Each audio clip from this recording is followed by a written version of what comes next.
j'aimerais vous entretenir un petit peu sur un livre qui est assez dense, qui n'est pas très long, puisqu'il s'inscrit dans la collection Je veux connaître. Donc je veux connaître les principales personnalités donc, de l'islam, chez Al-Burak évidemment, mais je me permets de dire que ce livre est dense et j'espère avoir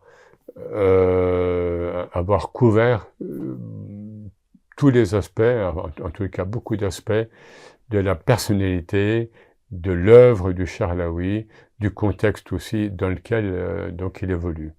Donc c'est quelqu'un qui naît en 1874 et qui meurt en 1934. Donc il meurt tôt, donc à l'âge de 60 ans.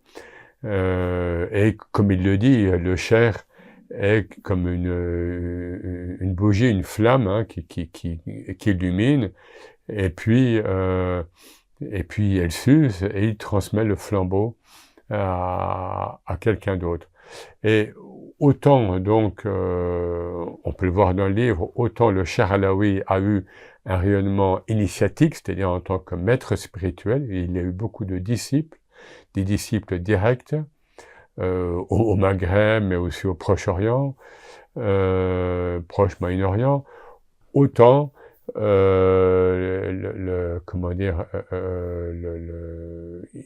on voit quand même, il nous en parle, on voit quand même à quel point cette tâche, cette mission était lourde pour lui. Voilà, c'est assez touchant parce que nous avons là des témoignages. Alors, inutile de dire que la voie alaouia donc continue donc d'être vivante. Elle a connu donc de nombreuses ramifications. C'est toujours le cas lorsqu'un grand cher ou un grand saint quitte ce monde. Eh bien, il y a différentes ramifications qui se créent. Voilà, donc c'est un être particulier.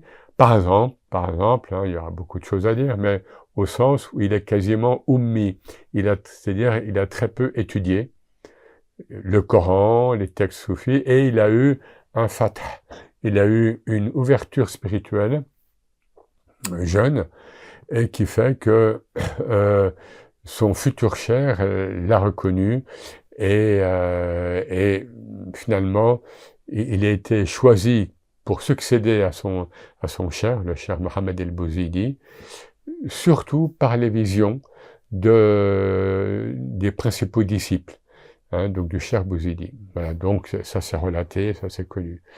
Voilà, donc grand rayonnement initiatique, c'est quelqu'un qui a laissé une œuvre importante dans le soufisme, hein, il y a des œuvres clés, évidemment, mais également même dans le fiqh, hein, même dans le droit musulman, de la théologie, de la cosmologie. Il a eu une ouverture jeune, alors qu'il est encore disciple sur le cosmos, et son cher lui a dit accouche, hein, écris cela.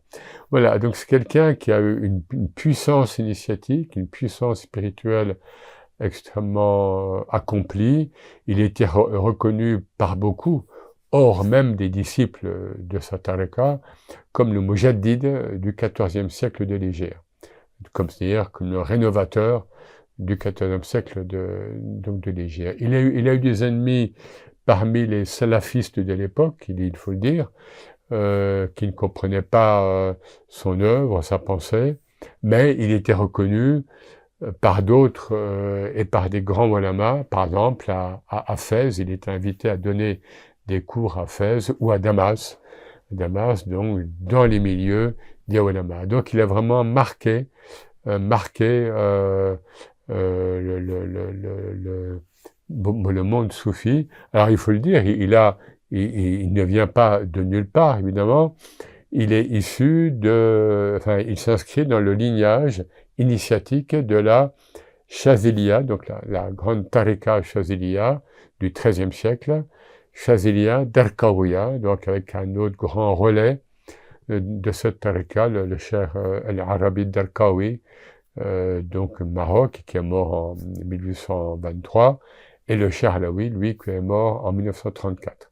Voilà, donc c'est encore une fois une personnalité assez particulière. Ses écrits sont parfois difficiles à lire.